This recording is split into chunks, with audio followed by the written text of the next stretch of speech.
What's up guys, welcome back. Today we're talking about trading performance. How can you review your performance? I'll share with you guys a couple of steps and that's coming pretty soon. See, if you want to become a better trader, you need to learn how to review your performance. Every week, every month, every 90 days, every year, to make sure that you progress and you move forward. So I want to share with you guys a couple of steps on how to do this. And let's get on with step number 1. Now I personally recommend you don't do these reviews like too often, because if you are especially swing trading and you don't accumulate enough trades, the review won't be very useful. But you want to do some sort of this at least every month.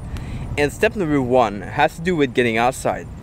Go do something different, go to a different place, because it's really hard to review your stuff and to reflect and think and be creative when you stay at the same place, when you stay at your trading desk or at your house.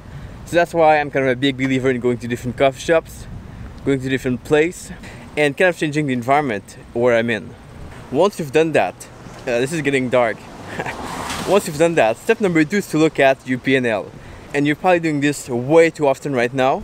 You want to get in the habit of looking at your P&L about every month. More than that's kind of useless. And you want to see how much return you made the past month.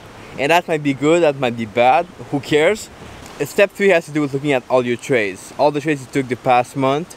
An optional step here is you might want to print all your trade on paper, and that way you can really look and identify everything you took, everything you did, and that's just much better. If you don't want to print them out, that's fine.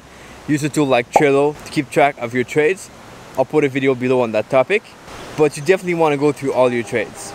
Now step number 4, and this is where kind of people get it wrong a little bit.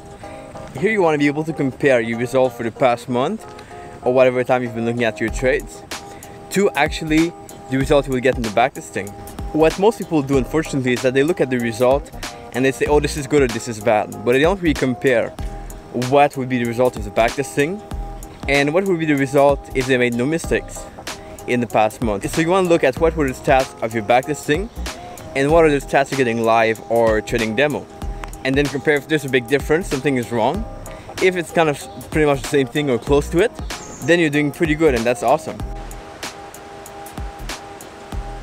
And now step number 5, something I didn't do for a very long time, is you want to identify which currency pairs are not performing well, which ones are the bad performing pairs.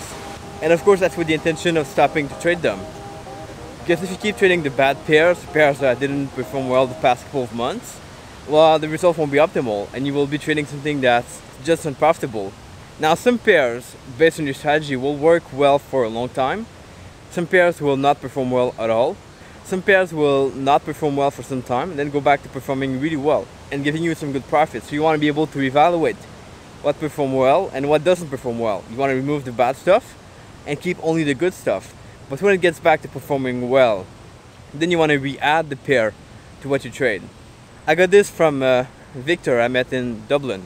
But you want to trade everything you trade on a demo account. So all the pairs, all the time frame you think of trading, and then you want to see the performance of that. On your live account, you will trade only what works and only what's proven to be profitable.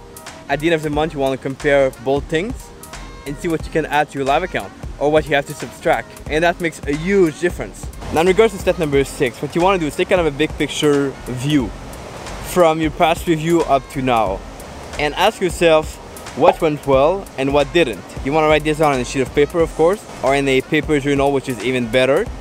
And try to think of like a couple of things, 3 things or more that went well and that didn't. And as step number 7, you want to write some action steps. So what didn't go well, that's fine. But what action can you take to fix that next month? What are going to be your goals for the next month in terms of implementation? Once you have a list of action steps, you want to schedule them out in your calendar. Schedule things that you can do daily or weekly to achieve this. And that's going to be pretty much the end of your performance review. Now the takeaway from this is, guys, you never ever want to finish a month or a 90-day period without having action step for the next period, things that you can implement or improve. Because it's really easy to have a bad month and to repeat that bad month after. And if you do this too long, your result will suffer. So you want to be able to improve and correct every month. And doing this has made a big difference for me. So I hope you guys can do the same for sure. So guys, I hope you like that process of the performance review I do Let me know your comment below as always, and give a like on that video if you liked it today. And of course, I'll catch you guys here for another video tomorrow. Ciao.